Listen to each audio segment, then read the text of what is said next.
Hello, everyone, and welcome to 51%'s Crypto Research Podcast. Today in the podcast, I had a great discussion with Rune Christensen, the founder and CEO of MakerDAO. For those who are unaware, MakerDAO offers a new type of stablecoin called DAI. DAI is a crypto-collateralized stablecoin backed currently by Tether, and the system also features a Maker token called MKR, which controls governance over the system. Our conversation gets into a deep dive on the Maker system, stablecoin use cases, the stability mechanics, keeping DAI stable, Andreessen Horowitz's recent investment, where they purchased 6% of Maker's tokens, and updates on the platform overall, including multi-collateral DAI.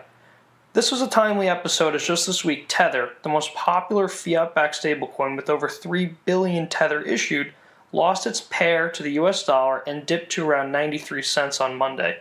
This caused many to question the viability of the system, and many look to MakerDAO since it's a fully transparent system that doesn't rely on the promises of a third party. For more information following the podcast, we issued a deep dive and research report, including a valuation model on MakerDAO on 51pct.io. With that, here's my conversation with MakerDAO's founder and CEO, Rune Christensen. Rune, welcome to the podcast. Thanks for having me. Of course. So, Rune, tell us how you got started at MakerDAO and why you founded the project. Yeah, so it really goes back to the early days of Bitcoin. So I got really excited about Bitcoin already back in 2011 and put a lot of money into it and saw that turn into vast sums of money and then saw it all crash again. And basically that experience of in the end I was up overall, but I just had that experience of losing a ton of money to volatility. And that really made me realize that stability is necessary for mainstream adoption of cryptocurrency, right? And regular people are not going to be happy with dealing with that kind of stuff, especially if, they're not explicitly out to speculate, but they just want to use money for some regular day stuff. So that basically made clear to me that stability is absolutely necessary for cryptocurrency and blockchain. And as a result, right, blockchain to really take off. So I got involved with stablecoins initially with BitShares, and then me and some other early BitShares community members eventually realized that Ethereum was the perfect ecosystem where we could try to bootstrap the ultimate stablecoin, right? And just try to make a model for a blockchain-based economy that could really take off. So, Rune, switching gears, Tether is the most popular stablecoin with over 3 billion Tether issued. That's USDT symbol. And just this week, Tether lost its pair to the US dollar. It dipped to around 93 cents back on Monday or Tuesday. Do you view Maker and DAI as replacing Tether, or do you view the two as coexisting? Or, what are your thoughts on Tether's transparency issues? Well, so the thing is, so Tether is an interesting example because it's the biggest and then has this shadiness and opaqueness to it. But there's actually a lot of other IOU stablecoins as well, right? There's the Gemini dollar and the Circle dollar and a whole bunch of other. There's some European ones. What's interesting is actually that these stablecoins actually complement Maker and DAI really well, and in a way, really unlock some of the truly amazing potential of DAI because they're the perfect on-ramp, right? They're the perfect point of where they're the perfect place where the traditional financial system meets the blockchain, and that's the perfect place to transition your money from the traditional financial system into the blockchain. And then because DAI is collateral backed, it means we can use these stablecoins as collateral, which is what really creates a different level of liquidity because market makers then get access to just really amazing leverage and really amazing conditions where they can provide, really deep markets, really just very flexible and high volume ability to basically transition in and out of DAI through these stablecoins. So DAI will also so on one hand there will be really good on ramps onto DAI and on and off ramps to the blockchain space, but also DAI kind of has this really important role as being the thing that can glue them all together to each other. So if you want to move from one IOU stablecoin to another, the most efficient way to do that is most likely going to be to purchase DAI and then sell DAI again for the other stablecoin. So technically you view Tether and DAI as coexisting, or do you think that eventually Tether will be replaced by the DAI system? I mean, so Tether is I I definitely think that Tether will be replaced eventually. But that has nothing to do with the model, right? The fundamental type of stablecoin it is, that has something to do with how it basically started off with this like opaqueness and like this regulatory uncertainty. And I think that's because of the way financial regulation works, it's probably not something you can ever deal with. So it'll just always remain that remain in that gray zone. Whereas DAI itself and also other IOU stablecoins, they can flourish being like fully sort of, above board, and eventually the real financial market will embrace, the IOU stablecoins, and then eventually also DAI. Rune, just digging into the different types of stablecoins a little bit more, we have the fiat IOUs like Tether, the seniority shares kind of like Basis and Carbon that have low stability mechanisms, and then the crypto collateralized stablecoins like DAI that potentially have low scalability as their weak point. How do you think about scalability with the DAI system overall? Is this a problem that you think about, or is this something that is not an issue right now? Yeah, so I guess I disagree with that. In fact, I would say that DAI also is the most scalable type. But one thing that's important to note is that when people I think crypto collateralized is not necessarily the best term for the type of stablecoin DAI is. I prefer multi-collateralized, right? Like that there are many different types of collateral, because crypto nowadays just mean anything you represent on a blockchain, which includes stuff like Digix Gold, right, which is just gold. And it includes stuff like other stablecoins, right, like we just talked about, who can also be used as collateral. And then it also includes even more interesting stuff like real estate tokens, bond tokens, right, stock, security tokens, and basically all of that kind of stuff. So there's just this like vast universe of assets out there that are all going to fit into the Maker system and be usable as collateral for DAI. It's basically unlimited. So Rune, just building on this point of yours, how easy is it to add new collateral types to the MakerDAO system? And is multi-collateral DAI live yet? I know the code went live a few weeks ago. Any update there would be interesting. And I think we're all wondering if this is just a tweak in a line of code or something that's more in depth. Well, on one hand, it's just a tweak in a line of code, right, and a governance process. But then on the other hand, of course, it's all about the risk governance framework that we use, right? So, of course, like one of the most important things about DAI, or the single most important thing about DAI, is that it fundamentally is based around maximal stability, right? So it's it's not about making a lot of money or like making whatever. It fundamentally is about like making the best type of money, so the most stable, the most sound type of money. So that means we must have like some sort of scientific backing to the decisions that the community makes on what to include as collateral. However, in the foundation, what we've done is we've hired experts from the traditional space who've been spending like a year basically at this point, just building out on existing financial models and then transforming them into something that fits with our new paradigm, and ultimately open sourcing them, right, and making it something that the entire community collaborates on. And then for the launch of multi-collateral DAI, so right now we only have single collateral DAI, right? Right now it's only backed by Ethereum. That's why the debt ceiling is so low, even though we do believe that Ethereum could actually support quite a significantly higher debt ceiling anyway. But we still just keep it low because this is basically a technical beta. Once we get the real multi-collateralized full release out there, already at launch, we will have a whole bunch of new collateral types added and a lot of more debt ceiling added to it, right? And we'll have the other stable coins as well that are going to be available at that point as collateral as well, right? And that's actually like, just think about using another stable coin as collateral. That's already something where you can see how it's very scalable, right? Because there's at least from the volatility point of view, right? There's just no risk to like adding a ton of like USD peg stablecoin to the collateral portfolio if what they're targeting is a US dollar targeted token. So, Rune, has the Maker system exceeded your expectations so far? I guess on the amount of DAI issued, I know there's over 60 million issued right now. Is it growing in line with your expectations, or faster, or any slower? I guess it's pretty much what I expected. It's actually interesting how it's been very like predictable and like linear the entire time throughout. It's just been steadily growing. And of course, it's not it's not exponential, which is what it has to be eventually. Like, I mean, what we expect and what we are aiming for, that it will be once we launch multi-collateral DAI, right?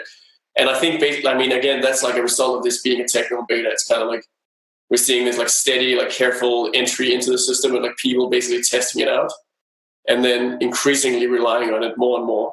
And then once again, like once we open up for multi-collateral, and it actually is like the official full version, it's like not only are we going to see more new users just from the ecosystem and just like the Ethereum ecosystem and the blockchain space, but all our, like, I mean, we have more than 200 partnerships right now for like projects all over the world, right? Like all this like traction, all these integrations, all these like pretty much any dApp in the world, right? I mean, most self-respecting dApps right now are using DAI because they need stability if they want to offer anything interesting.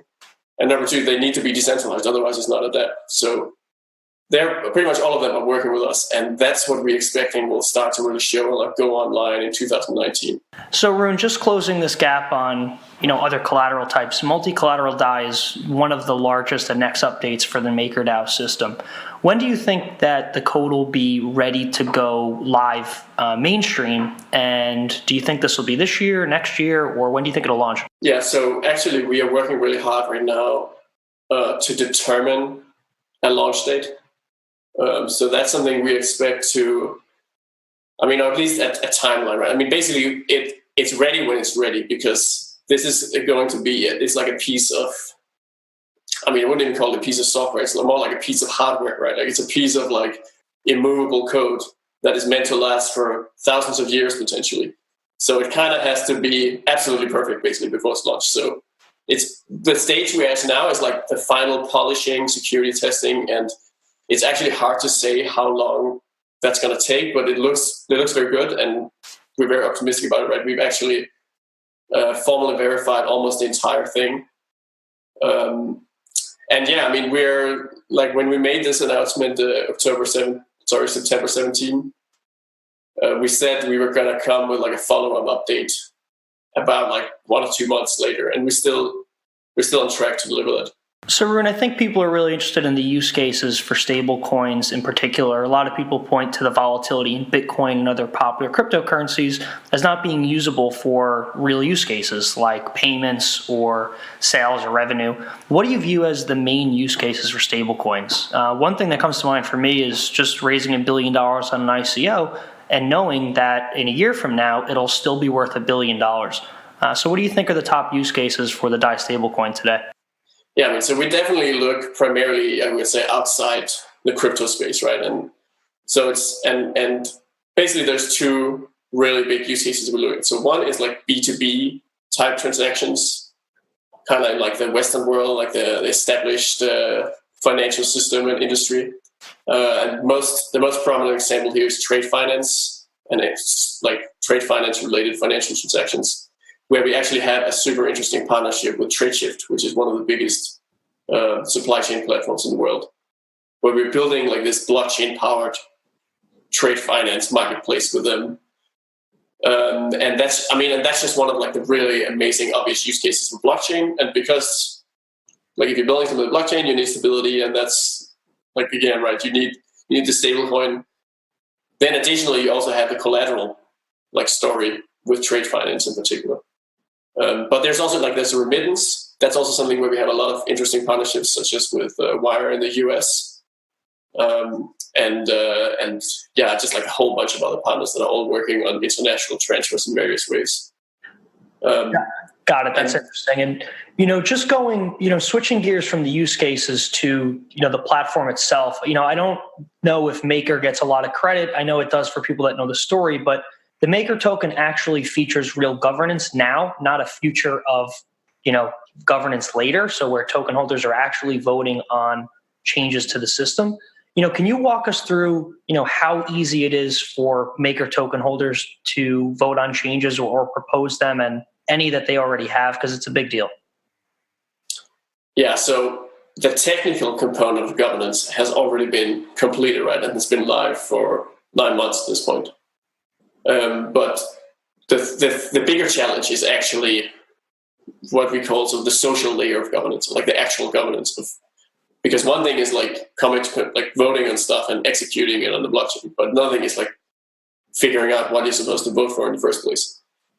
So that's what we're really focusing on now. It's kind of, and we really see it as like an education process, because our community is these people who have all been like very patient and like very truly interested in the project and like doing it the right way, right? Like, which means, for instance, like I said earlier, also, right, like using scientific models, using like, making sure that it's sound, keeping it stable. So we have this framework that we've been developing internally, and that we're now essentially in the process of sharing with the community and like teaching to the community, but also obviously like develop in dialogue with the community. And basically that's like, it's that process itself that just grow in, that is really the governance process itself, right? It's like this group-based learning where we basically continuously discuss what are like the best, like what are the best practices, what are like the ways to think about this. Ultimately, we are very opposed. So we are not, like a populist system, I guess you can say, right? Or we're not like a political democracy or something like that, where it's about like who can make the most noise or like who's the most popular. And it's very important that it's like based in like, in evidence and models and theory and, for the sake of the users. Got it. So basically what you're saying is you want the Maker tokens to have control over the platform, but you also want the smartest, most in-tune people that have this math and scientific background to be the ones proposing and enacting the changes. Yeah, basically the Maker token holders, what the really important role that they play is sort of figuring out who the smartest people are, who are the experts we should listen to. And then there's like one thing you can do is you can vote accordingly to what, who you think made the best argument. Got it. Or you can literally delegate your votes to that person and let him vote on your behalf. That's interesting. So just so the listeners know, the Maker token holders have control basically over the platform. So they get to vote in I don't know if they can now or they can't now, but they get to vote in new types of collateral, whether it be crypto asset, new oracles to pull in price streams, the risk parameters within the collateral types and all of those things. Do you see that being a regular occurrence, Rune, or do you think that these votes are going to happen daily, weekly, quarterly? I'm just wondering, how often Maker token holders are going to have to vote on changes. Yeah. So first of all, Maker token holders right now do have like full autonomous control of the system. And they can't vote in new collateral because it's not multi-collateral yet. But the moment multi-collateral launches, they will also have full autonomous control over that. But then what we've designed is like this very clear, like very straightforward framework for how the governance process will actually work. So it's kind of like everything, so to basically make sure it doesn't become chaotic, right? But that we actually know what's going to happen. So people can also rely on this system as, on one hand, it's like controlled by an autonomous collective, but on the other hand, it's actually very predictable and stable. So the process is basically that we have this like the governance community of experts who, like basically a scientific community of people who actually are like academic or professional risk managers, right? And they continuously try to reach scientific consensus on the models and on the data that we apply to the various collateral tokens. And also we have this objective approach to what can be added as collateral. So it's not like it's meant to be basically as long as you live up to the requirements of the models and you produce the right data, you will get added, no matter whether people like you or not, because it's not supposed to be about popularity, right? And then ultimately, when it isn't possible to reach a scientific consensus, and when there are like things that are disputed or simply things that are unclear, then MKR holders act kind of as the decision maker or the tiebreaker in what's called a governance vote. So they can occur at any time, basically, when there is some particular issue where a decision needs to be made. MKR holders will poll on that issue with a governance vote. And a governance vote is entirely in the social layer, I guess you can say, right? So the governance vote is not something you do in the Maker core system. It's something you do sort of to signal your intentions, like signal your belief, right? And then ultimately, the results of the governance votes, as well as other data that MKR holders can produce. So you can, this is not something that's coming in the short run, but it's planned to basically have these type of mechanisms where MKR holders can just provide various, they can give their opinions about all the different types of tokens and sort of add them into the data that's available to the governance framework. And then we be weighted according to the MKR holdings, for instance. And ultimately, all of these various sources of data, as well as the outcomes of the governance votes, are then, and the models themselves, right, that are part of the governance framework, are then compiled into sort of a deterministic output. So basically the results of, we took all the data, we ran all the models. These are the risk parameters we get for each collateral type. And every quarter, those risk parameters are then pushed to the system in what's called an executive vote. So basically, it's a quarterly cycle. So every quarter, there's a new executive vote. The system risk parameters are updated, new collateral types are added, some are maybe removed. And then it all starts over, where it becomes this new, then the discussion begins again, and it's about what are the new collateral types, what do people, which models should maybe be changed. And there's basically this iterative discussion that maybe culminates in one or more governance votes over the course of the quarter. And then at the end of the next quarter, there's another executive vote, and it just continues like this. Got it. And Rune, let's imagine a future, quickly of, 2 years from now. Let's say there's, a few billion DAI outstanding. There's, potentially hundreds, if not thousands, of different collateral types.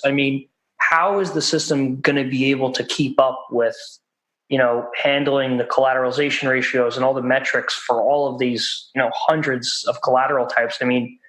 In my mind, most of the collateral will probably just be in the top 5 cryptos or something like that. Is that the best way to think about it?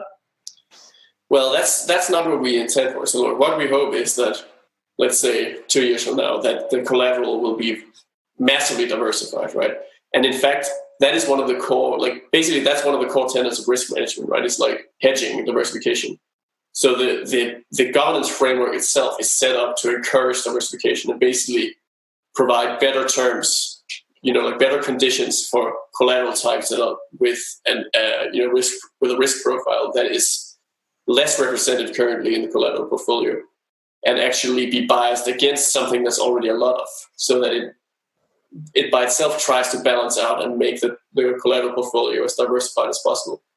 And then, so there's going to be a ton of different collateral types, and they are all going to have their individual risk parameters. And basically, what we're relying on to really scale this in the long run is the fact that this is an open source scientific community, right? So this is going to be, as there are thousands of collateral types, there's also going to be thousands of experts. There's going to be a massive group of people coming together to discuss all the various aspects of this and sort of focusing on the areas where they have expertise and where they have knowledge. And then ultimately, the system will rely on kind of a hierarchy, or these something called risk teams, which are kind of the sort of the authoritative experts chosen by MKR holders. And not they don't have any special powers in the system. It's just symbolic that they are they're basically people basically signal that these are the people who sort of steward the whole governance process, right? And who basically help take the sort of the grassroots input from all the various members of the scientific community, and ultimately help distill it into something that ends up being the actual risk parameter output of the framework. Got it. So, in the future, am I going to be able to, let's say I have a building in Brooklyn and it's tokenized, and I have 1,000 security tokens and it represents a $10 million building. Would it be very hard to use that as backing to create DAI and get DAI out of that? Or is this something that would only be for mainstream assets, do you think? Well, the goal is certainly that it should be the friction for that should be the lowest possible. So, how we get there is, of course, still something we need to figure out, basically, because it's hard. Like, there are already at this point like many different permutations, right, of how you do security tokens and what it actually means, and like how do you also risk assess it. There's even the legal and regulatory questions of, are you even allowed to put in a CDP, and what does that even mean? Luckily, all of this is something we're working very hard on, right? And we're really seeing a lot of progress. In particular, just like over this year, we've really gone from just having like a vision to have like the foundations of the framework that can actually handle this and can ultimately create that frictionless onboarding for any collateral anywhere, basically. We only expect that to improve much more in 2019. Got it. So, we're talking a lot about the platform and the series of smart contracts where users lock up their collateral like Ethereum now for DAI. But in reality, most users won't have to do this. They could just purchase DAI on an exchange and use it as their stablecoin. Do you imagine most people having to go through the process to create DAI? Or do you think most people are just going to buy it on an exchange and use it? I definitely think that the average user will. I don't think the average user will even buy it at an exchange. Even that will be abstracted away, right? DAI will just be on their app. They'll just see US dollars. They may not even necessarily. It's possible that for regulatory reasons they have to be shown as DAI, but they will not think about it as like a crypto, as like something that they have to get in off and out of. It's just money, and it's just like how you move your money. For the CDP process and how they're generated, that's also really something where I think it's likely that a lot of people also end up using CDPs, but in the same way, it'll also be abstracted away. So it could be, in the end, when you get your mortgage, like when you get a mortgage for your house, you actually are generating a CDP, or you're interacting with the Maker system in some way, but you're doing that through some sort of front end, or through some sort of usability service, because nobody wants to, end users, normal people don't want to deal with blockchain stuff, right? They don't want to deal with complicated tech. They just want to get cheaper loans, or they just want to get better money. And that's how we fundamentally look at it, right? We're designing the infrastructure at an infrastructure platform that many other projects and companies will build on top of. Got it. That's key. And, let's dive into how DAI is kept stable. I think it's a beautiful platform and smart contracts. And if people aren't aware of how it works, they definitely should be. There's numerous ways in which DAI is kept very close to $1. One of the main features is just arbitrage when the price gets too high or too low. Rune, what do you think is the most powerful stability mechanism, on a daily basis? And then we can get into the emergency shutdown feature afterwards. Yeah. So right now in the technical beta, right, in single collateral DAI, there's actually only ever been one instance of a stability adjustment to the system, which was when the governance process actually voted to increase the stability fee of the system. So basically what is happening is that there's so much belief basically in the market that the stability mechanism of changing the stability fee, I'll get into detail about that in just a minute. There's just so much belief that will work, that, like you're saying, right, there's this arbitrage, these incentives for people to, when they see DAI below $1, they are betting on the fact that the stability mechanism will bring it back to $1, that they actually just bring it back themselves because they buy it below $1 until it gets to $1. And then in some cases that's not enough. So actually what we saw happening early this year was that there had been this growing imbalance. So basically there had been more and more people, or rather more and more market makers, so traders in the market who don't actually want to have a particular position, right? Who just want to provide liquidity. They were starting to accumulate more and more DAI. So actually there were more people borrowing DAI than there were people, more regular end users borrowing DAI than there were regular end users holding DAI. And as a result, the foundation's risk team then determined that we would have to increase the stability fee to ensure that the market makers wouldn't start basically paying less for DAI because they already had so much. So that actually helped alleviate the problem. Right? So that by increasing stability fee, it became just a little bit less attractive to borrow DAI, and as a result, this like imbalance leveled out, and the rate at which the demand for holding DAI and demand for borrowing DAI, they started growing in tandem. And so in multi-collateral DAI, so this is a very crude system, right? There's actually like manual adjustments to the stability fee, and it was done like based on this like feedback from like individual market makers and involve the foundation's risk team. In multi-collateral DAI, this is actually going to be controlled in a way more autonomous and much more continuous and just way more efficient way, right? So first of all, there's going to be what's called the reward rate. The savings rate. So the DAI savings rate. And the DAI savings rate is basically like the money you get for holding DAI, because there is actually that, just like when you have money in the bank, you get an interest on your deposit. With DAI, you get a savings rate on the DAI you've saved up. And this rate is one of it's basically the main thing that adjusts sort of that has like a direct effect on the demand for DAI, right? And then there is the stability fee, which is the main thing that has an effect on the supply of DAI. So a higher savings rate result in more demand for DAI because people will want it more if it gives you a higher yield. And a higher stability fee results in a lower supply of DAI because people will not want to borrow as much DAI if it's more expensive to do so. Got it, Rune. So just before we move forward, just to unpack a little bit. So today, if DAI is below $1, there's an incentive to buy it because there's an expectation DAI will go up, closer to $1 so they can make a profit.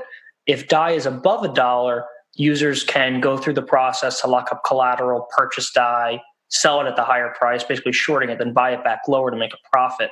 That's the everyday method of how DAI maintains its value close to $1. And in multi-collateral DAI, you're moving to a world where you have the savings rate where you earn an interest rate on DAI held. So, and then the stability fee can also adjust. So now you have two more autonomous adjustments. I mean, why would you have to go this route when, what you're seeing just with clear arbitrage works so well today? Well, the clear arbitrage, so that factor will still be there, of course, and that is the main thing that actually results in the actual sort of visible stability of DAI. But that arbitrage that arbitrage relies on incentives and those incentives are ultimately the expectation of the rates adjustment. And so, like I was saying, the thing is just that right now those rates adjustments are done manually, and it's only been done once so far. But it did actually have to be done because, basically if you don't actually have that, then supply and demand is not going to match, right? Because it doesn't naturally find a balance. You have to actually manage the system so that you engineer the balance and keep the price stable at $1. So basically, it's the big difference is going to be that by having these adjustments continuous, it's basically going to be more stable. Like, it will actually result in more stability of the system and sort of even more predictability from the point of view of the people who are doing the arbitrage, basically. So when they see just a slight deviation from $1, they know with absolute certainty that that deviation is not going to last long. So I better capitalize on it right now. Got it. Very low risk. So if, let's say, the price of DAI for some reason goes to 90 cents, down 10 cents from $1, and, the savings rate would go up to incentivize people to buy and hold DAI to get a better, return on their DAI. How is that changed? Is it like a benchmark? Like if DAI goes down by a cent, the savings rate goes up by, percent. How does that work, or how will that work? Yeah, so this is actually an open question. So this is a big scientific subject in itself, right? And we're getting too far ahead of ourselves. Well, we do have, of course, a good basic model because that's going to be necessary for it to be stable, and that's also what we've been. But that's basically also what we've been emulating with these manual adjustments. So basically, it is that if there is a persistent deviation from the peg for like a period of time, an adjustment happens. And then basically if like, so then let's say that suddenly the price of DAI is 90 cents and it stays at 90 cents for, I mean, we still haven't decided. So like the foundation will come up forward with a proposal on this eventually, right? But like before launching multi-collateral DAI, but we still haven't decided what the time frame is going to be. It could be something like 1 hour, perhaps. So like if the price stays at 90 cents, if the price of one DAI is 90 cents for an hour and it doesn't go back up, then there is an autonomous adjustment of the savings rate. So the savings rate may increase from 1% per year to 2% per year or something, which of course is in real time, right? I mean, so it's displayed, sort of communicated as APR, but really it's actually continuous down to the blocks on Ethereum, basically. So got it. So I mean, you guys not only have, I know we hate to talk in levels; it's so overused in the crypto world. But like on level 1 per se, you guys have arbitrage keeping DAI stable, which it has been stable. And then you're going to also have these other mechanisms to then keep it even more stable in the future in a multi-collateral DAI world. Yeah, and so just to be clear, we do already have all of these levels implemented and sort of available even in the current version of the system. But the second level, which is the rates adjustment, is going to be significantly upgraded in multi-collateral DAI. So first of all, it will be continuous, right? So it will happen maybe every hour, or like it'll be a continuous process that is like evaluates the balance and the stability of DAI with much more granularity. And then it also adds the savings rate. So right now in single collateral DAI, it only applies to the stability fee. So it only deals with the supply side, right? It can make it more attractive to generate DAI or less attractive to generate DAI, but it can actually affect the demand for holding DAI. But in multi-collateral DAI, the savings rate will also create an effect on the demand side. And that means the adjustments have to be much smaller to get to still achieve the same effect, because now you create one effect on the supply side and you create a similar effect on the demand side. So you kind of get what we call the double effect, right? Where the overall adjustments are just less, and as a result, that also makes the system more stable. But the good thing about that is, I mean, so you're getting more specific on how close DAI will be to $1. So instead of being, 2 placeholders over, now you're going to get real specific and it'll be, 0.999 per se, something like that. Yeah, I mean, I like to think of it in terms of more in terms of time, actually. Like, how long do you have to wait until you can be sure you can do a one-to-one swap out of the system? And I think eventually we'll start thinking in terms of targeting like a time to get like a time for guaranteeing, just like a free on or off ramping from the system. But more importantly is to like in the short run, it's also just about getting the spreads down. So like, I mean, there will always be some price if you just want to get out of DAI at some volume or get into DAI at some volume at an exact moment in time. That will typically, like, as soon as we have launched multi-collateral DAI, we start to have this like direct, we start to have stablecoins as collateral, we start to see more DAI against fiat pairs rather than DAI against volatile cryptocurrency pairs. Then it'll effectively always be $1. Like and what people will feel is not volatility in DAI. What they will feel are the spreads for moving from fiat into DAI. And those spreads will of course be incredibly low, right? I mean, like basis points low, right? And it's all about getting them to the lowest possible level, and then also getting the system to a point where if you wait for enough time, you can even do it without any spread whatsoever. You can just do like a free transfer because you can find someone else who wants to do the opposite trade you can match up with. Got it. So, just at the extreme end of the stability mechanisms, you guys do have the emergency shutdown feature that was known in the past as global settlement. Basically that, unwinds the entire system and users are able to redeem DAI for $1 worth of collateral. Can you walk us through, a quick overview of how the emergency shutdown feature would work and, how that's a powerful incentive to keep DAI stabilized as well? Yeah, so the emergency shutdown can kind of be described like a game theoretic nuclear deterrent or something like that, right? It's like this like really extremely powerful tool that we can use in the system that really guarantees us that no matter what, like there's certain guarantees in the system, right? Basically, the worst thing that can happen to you if you hold DAI, like you hold one DAI, is that you get $1 worth of collateral out of the system. So even if you don't trust the value of DAI itself, right? Like you can just if you trust the underlying collateral, if you think the collateral is valuable, you can look at the code and you can see, okay, the worst thing that can happen to me is that I get the collateral directly, right? And I get that according to the internal price feeds of the system, which are of course protected also with like crypto-economic mechanisms that keep them safe. But yeah, so the idea is that emergency shutdown never has to happen, because if it does happen, the whole system shuts down, and then it has to be redeployed, and it's kind of like a UX friction where the user would have to push some buttons to kind of like upgrade the DAI to the new DAI. Got it. But that makes sense. And the other stability mechanism in here, now that we're talking about extremes, is that in the event that a CDP is closed and the collateral can't cover the debt, Maker tokens can be automatically printed and sold, I believe, to repurchase DAI to stabilize the token. Can you go into how that works? Is it automatic, and any risks there? Yeah, so this is one of the key features of the system, because this also is what helps align the incentives of governance and the end user.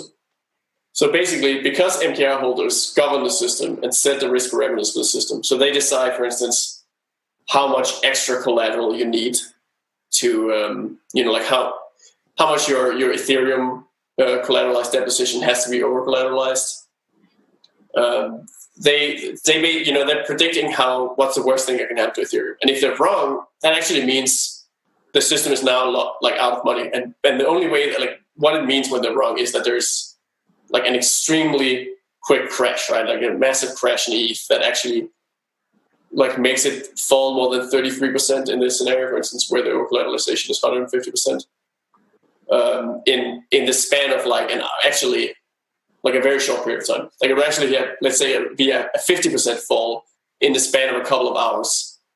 That would be enough to trigger MKR dilution in the system, because that would mean that now the debt in this CDP is more than the value of the collateral, right? So there's an amount of collateral that's supposed to back the DAI that was created out of that collateral, but the collateral doesn't have that value anymore. So now that means the system is insolvent, actually, right? There's DAI floating around out there that doesn't even have any backing. And that's, of course, totally unacceptable for the stability of the system. So what then happens is, because the MKR holders are the ones who are responsible for this never happening, right? Because they set the risk parameters. But of course, will never be, there will always be mistakes, right? There'll always be misses. So the system has to be fundamentally designed to handle that. And that has to be a part of the whole process. So what happens is the whatever shortfall there is in the system has to basically be recapitalized on the MKR holder's dime. So MKR is inflated, so new MKRs are printed, and then that's used to buy DAI out from the market and destroy it, thus equalizing the system again, right? Because if there's a shortfall of, let's say, 1 million DAI that's no longer backed by collateral, what we do then is we buy out 1 million DAI from the market and we destroy it.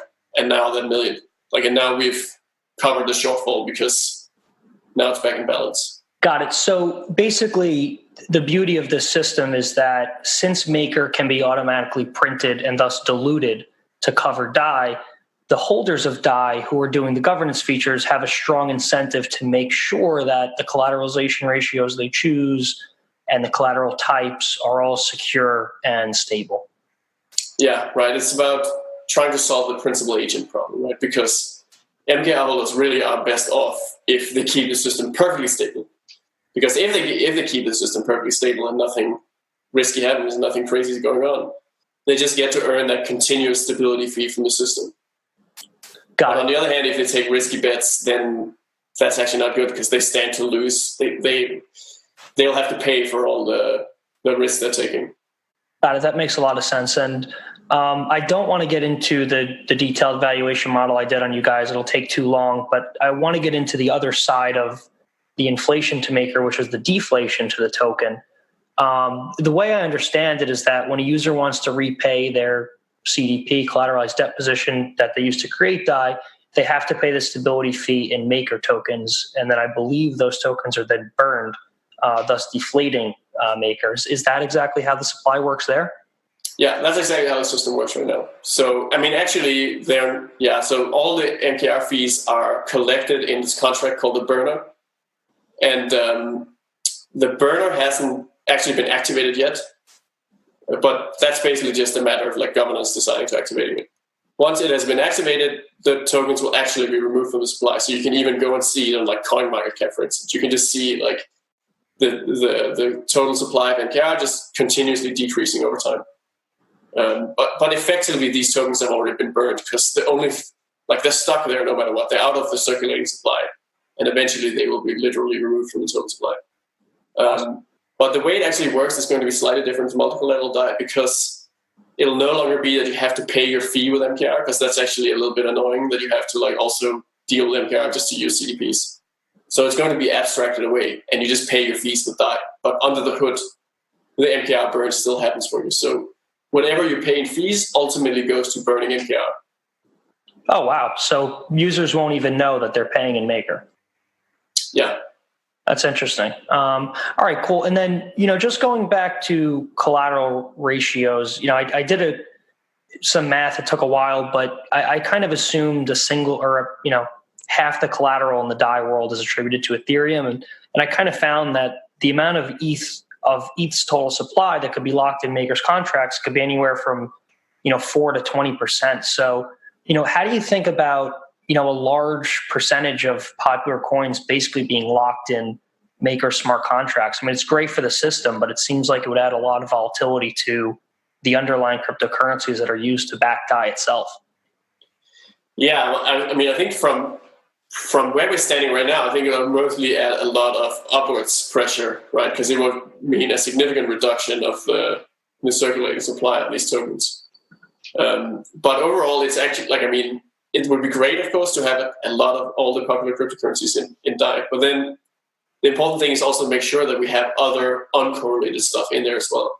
Because it's not really so good if it's just a whole pot of like hot crypto that's highly volatile, because now there's been a whole bunch of the supply locked up and it's looking really good, but maybe later that's gonna the system can also have the opposite effect, right? Because if the price of the collateral falls, there'll be margin calls and there'll actually be like fire sales and so on. So the most important thing for us is that it needs to be highly diversified. So we're really looking forward to security tokens, to other stable coins, just like uncorrelated assets that we can put in there to really make it like scale in a safe way.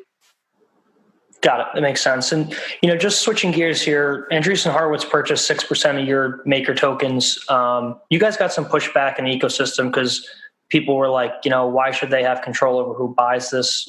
I get it. I kind of agree with you guys that the Maker token is control over the system, not the foundation supply. I'm more interested in what does Andreessen Horowitz actually bring you guys outside of their purchase? Do they bring you help with regulations or implementations or anything there? Yeah, I mean, so Andreessen Horowitz really helped us with, I guess, connecting to the old world, right? And at this point we started off as a really old school, true like crypto project, right? But now we're increasingly starting to look more like a financial platform, right? Like a financial project. And as a result, regulation, compliance, legal, but also, branding and marketing and reputation and so on, right? And legitimacy is just becoming increasingly important for us. And Andreessen Horowitz that's basically like the ultimate shortcut for all of this, right? It's kind of like a way for us to really cement the things that that are not our traditional strengths, but that we're increasingly becoming better at. And now we are adding this really big set of tools to our toolbox that can complement all the other work we're already doing. So in particular, what we're really excited about is that this is Katie Hawn's first deal. Right? And so Katie Hawn is the new general partner on A16Z Crypto.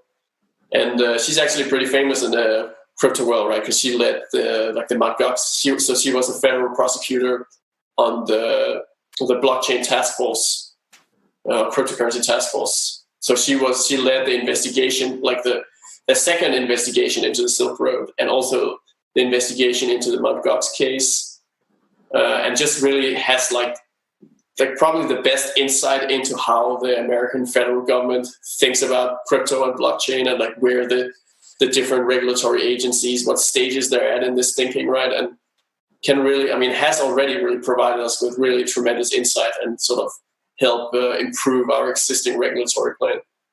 Got it. That makes a lot of sense. And, I know you guys did get flack because the implied valuation on where they purchased their tokens was a discount to the trading price. But, if anybody's been watching Maker token over the last 3 weeks, the token moves pretty wildly because the liquidity is so low. Have you heard, I don't know what you can comment on here, but do you envision more exchanges coming on to increase liquidity, or how do you think that can be helped? Yeah, we're working on more exchanges, adding the tokens, right? But of course, we're also taking it slow and just taking a step-by-step patient approach to this.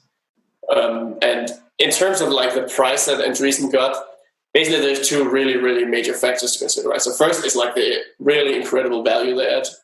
Just for instance, just with the legitimacy of their brand and like Katie Horn's endorsement, kind of like her, her character and what that gives us. But then there's also the more like just like other resources, like in terms of business development resources, marketing resources, and like they have an incubation team, right? This whole like staff of people that we can now draw on and who works directly with our various teams to support them. But then the second factor is that they have a really long lockup, right? So they have a 1-year lockup for 1/3 of the tokens and a 3-year lockup for the remaining 2/3 of the tokens. But finally, we just did this, like, Maker is all about governance, right? This really is what Maker fundamentally is about. It's like creating a new and better and more innovative form of open governance, right? So it's all about getting the right people involved. So even though some people, don't like this deal, on the other side of the spectrum, 6% of the Maker tokens that are going to be voted in the future are in the hands of some of the smartest people in the world. Yeah, exactly. And also they're going to pave the way for, they will be, and they're guaranteed to be involved in governance for 3 years, right? Because of the 3-year lockup. Probably they'll get used to it, and that's obviously that's what we think, right? And also what they're predicting, right? That this is a core part of what they want to do with their fund. Got it. And one of my last questions for you, Rune, is, one of my last is, I think that Maker doesn't face too many problems except at the extremes. One of those extremes being a complete collapse of the crypto market. How do you view these? Black swan events are terrible for everybody, but with you guys, there's inherent leverage as people put their DAI back into collateral and create more DAI and leverage up to 3 times or whatever. How do you view a collapse in the crypto market? Would that affect Maker and DAI? Well, so if the system is governed correctly, it should have no effect, really, right? Because that if with the right type of governance, we will have enough diversification to be able to absorb even a total collapse of a single asset type. So basically, it's about analyzing and like predicting the inherent risk of the cryptocurrency part of the collateral portfolio, and then making sure that the portfolio as a whole is diversified and uncorrelated enough to handle the worst case scenario. Got it. That makes a lot of sense. And Rune, one of my last questions for you: how much DAI do you think will be issued in 10 years from now? Yeah, that's hard to say. First, like many billions, right? Like many billions, and also it'll take a lot of different forms. So it won't just be like DAI used by, the bulk of it is not going to be like some guy holding DAI on his phone or like trading DAI on the exchanges against crypto. It'll be like running under these like big fintech platforms who all need to provide value, like to have a store value for the users, and then you just use DAI under the hood, and the user just see value, like see dollars or whatever, right? Or like it's totally abstracted away from them. And then also in like B2B transactions, there's going to be these massive like transactions between businesses that ultimately are most efficient to do in DAI. In particular because the savings rate, right, where you actually can you can use your money actively as money, but you can also use it as a store value, right, and actually earn the savings rate on it. And I think that just makes it really versatile. It means it'll be, once it starts really getting a critical mass and start reaching adoption in just like one particular area, it'll very quickly spread very organically, because it's just, if someone else is already using DAI, it's even easier for you to switch to it yourself. And we're already seeing these like beachheads and inroads in various industries because of people using it. I mean, both to be the first mover and just because they see the inherent advantages. Got it. Well, Rune Christensen, the founder of MakerDAO, thanks so much for being on the podcast, and I hope to have you back on again in a few months for some updates. Absolutely, I'd love to. Thanks, everyone, for listening to the podcast, and if you enjoyed this episode, please rate and review the podcast to help other people find it.